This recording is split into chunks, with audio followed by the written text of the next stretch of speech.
Let us listen now to our gospel reading from Matthew chapter 14, verses 22 through 31.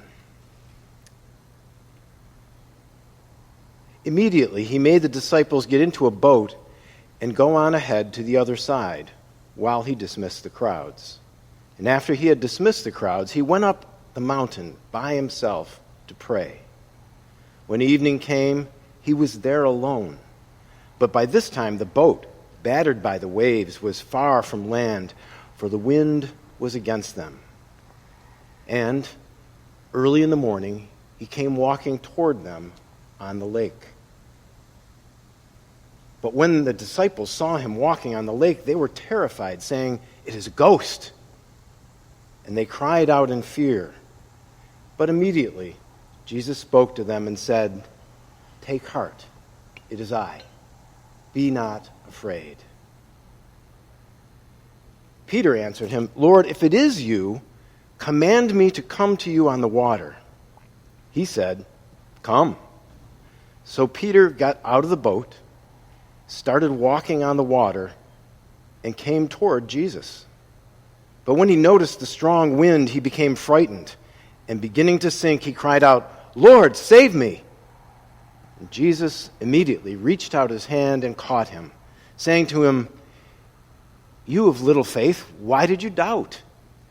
And when he got into the boat, the wind ceased, and those in the boat worshipped him, saying, "Truly, you are the Son of God."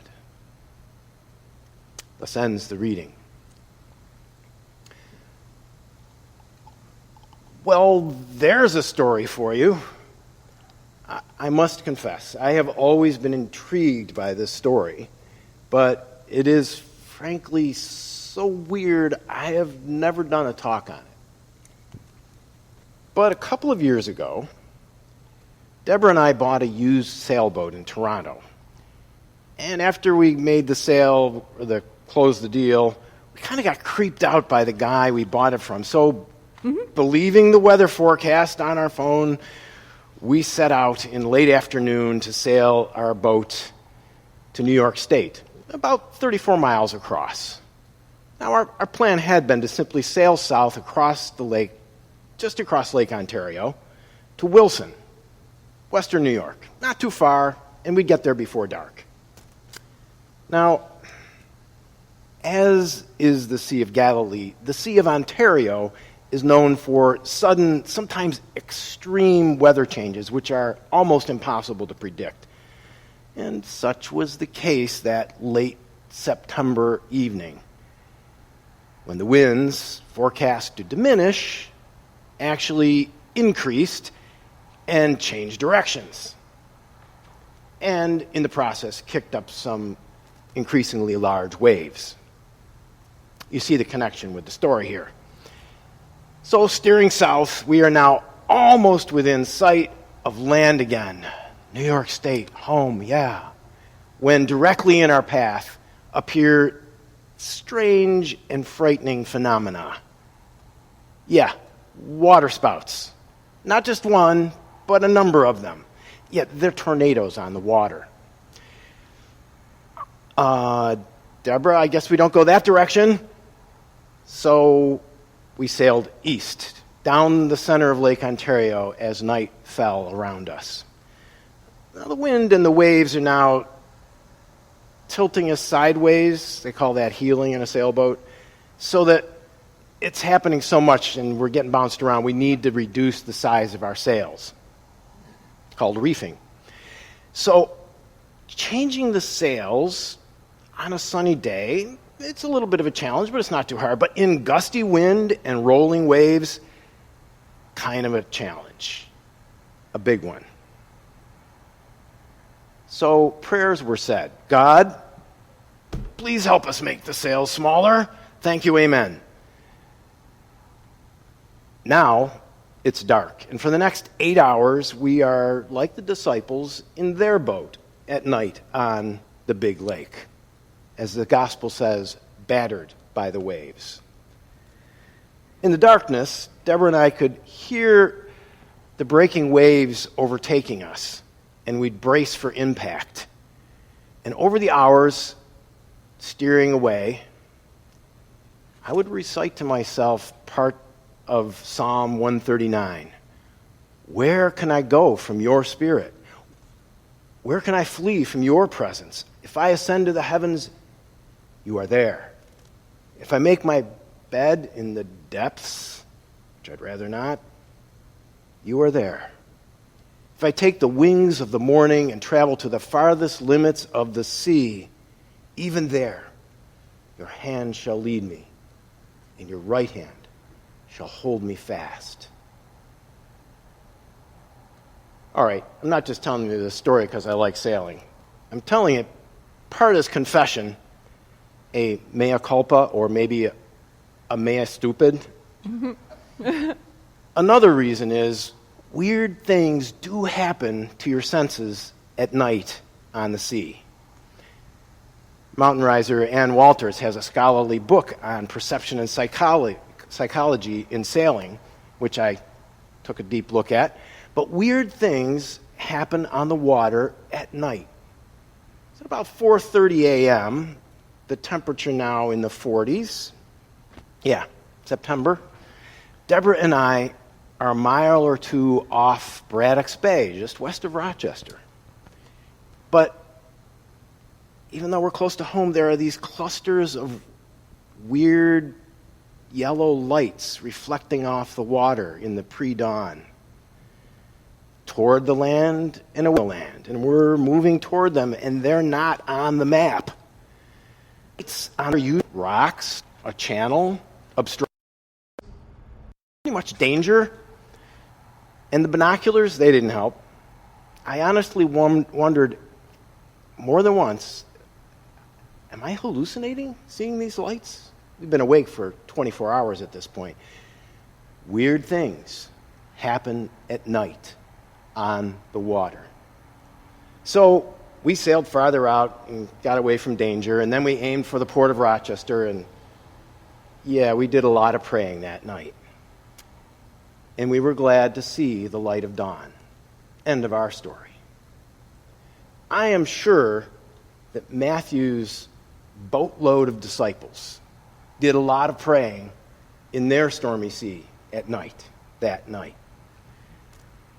But in the pre-dawn grayness, they're wondering if their prayers are answered, but they don't see a port or the shore.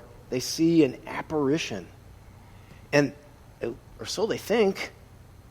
And we can't know exactly what happened that night on the Lake of Galilee, but we do know that Matthew included it in this gospel for good reason.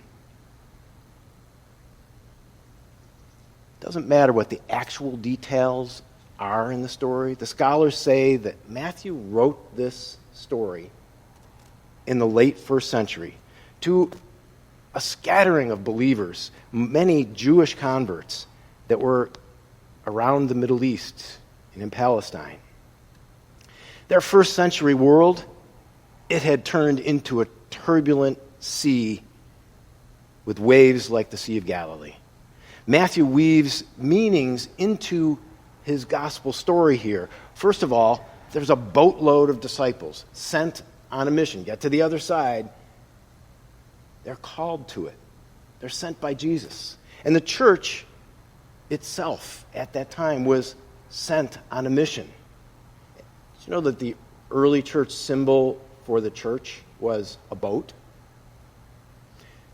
And we too, even now, together as a church, are sent.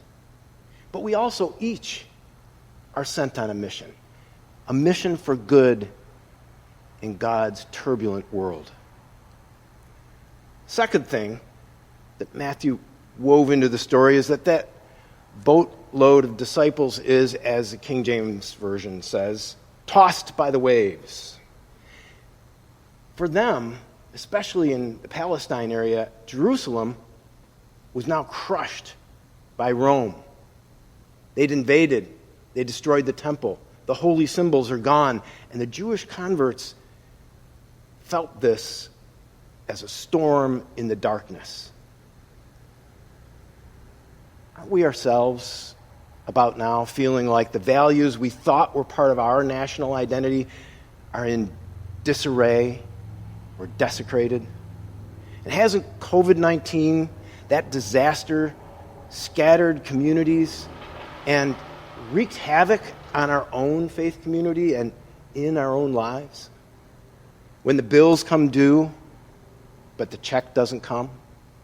When our dear one falls ill and we feel almost helpless to help? When the injustice is called out nationally, but the leaders don't change? When the unseen virus takes 155,000 plus lives here in our own country and sickens millions here and around the world, and we don't feel safe, really, going out where we live? There is a storm raging around our lives, and we feel wave battered. And we're told this is just the first wave. Third thing that Matthew weaves into chapter 14, he has Jesus physically absent from the boat of the disciples. And the early churches must have felt some of that absence too. The people that had actually met Jesus were dying off. And now they needed to repeat the stories about him. Sometimes we may feel the absence like it sure would be good to have that divine love walk across those battering waves in our lives and take our hand and help us. And fourth, let's be frank. This story suspends the laws of physics. That's hard to swallow as 21st century scientific people, but the physics aren't the purpose of the story. Follow the movement of what's going on here. That's almost like physics. Disciples, they're sent together, and they struggle in peril, and they express their fear, and Jesus moves to them in their struggle. And Peter, crazy as it is, moves toward Christ. But then he falters, and Jesus reaches out to him. Yes, and about Peter. Frankly, what is with Peter climbing out of a perfectly good boat in the dark in a storm? Peter, whose boat it may actually have been, he was a fisherman. Peter, who routinely fished all night on this huge lake. Peter, who other Gospels tell us could swim. Peter, that ready, fire, aim guy, who suddenly realizes after he's stepped out of the boat what he's doing. He knows how lakes work. And he yells the shortest prayer in the New Testament, "Save me, Lord." Peter climbing out to walk with Jesus is there from Matthew to remind us that focusing on divine love present in our darkness, in our stormiest moments, empowers us to go where we did not believe we could.